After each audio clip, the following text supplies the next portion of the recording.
इसलिए स्वाभाविक रूप से ऐसे विशेष रूप से हमारे स्वाधीनता के आंदोलन में एक एक परिवार से 3-3, 4-4 लोग फांसी पे चले गए। उन्होंने देश के लिए बलिदान किया।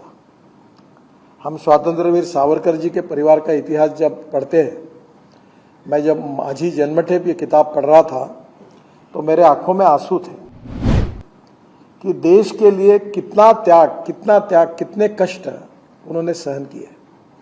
और आज हम जैसे लोगों को देश के स्वाधीन भारत में नागरिक होकर जिस प्रकार से आज हम इस स्वाभिमान से रह रहे हैं, इसका कारण उन क्रांतिकारक और देशभक्तों ने देश के लिए जो जान दी, उसके कारण हम स्वाधीन हिंदुस्तान के नागरिक बने।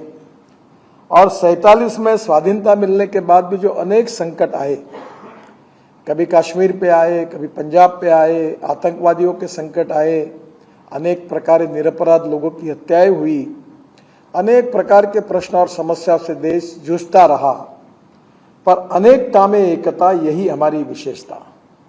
हमारा राष्ट्र हमारे लिए सर्वोपरि है, ये भाव रखकर अलग भाषा, अलग वेश, फिर भी हमारा एक देश।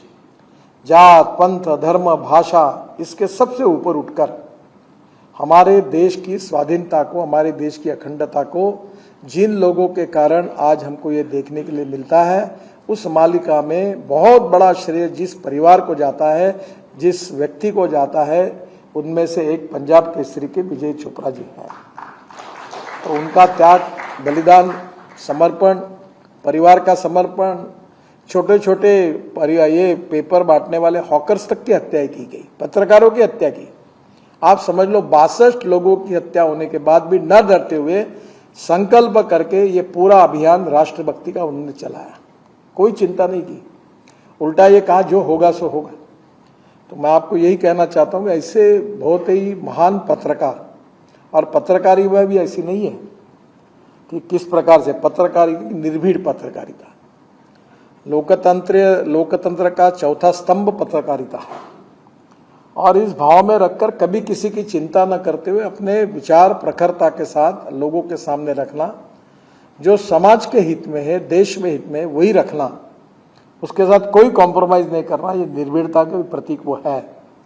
मैं इसलिए ये सब बातें कह सकता हूं कि मैं जब बीजेपी का अध्यक्ष होने के बाद यहाँ आया और जब मुझे अनेक राज्यों के दौरे करने पड़े, अनेक लोगों से मिलना पड़ा, पंजाब में अनेक बार जाने का मौका आया, तब वहाँ एक एक व्यक्ति और उसके कर्तृत्व और नेतृत्व की बात हुई। जब समाज में उसका मैंने जो प्रभाव देखा, उसके आधार पर मैं आपको ये बात बता रहा हूँ। और इसलिए महाराष्ट्र का इतिहास क्रांतिकारों का इतिहास है।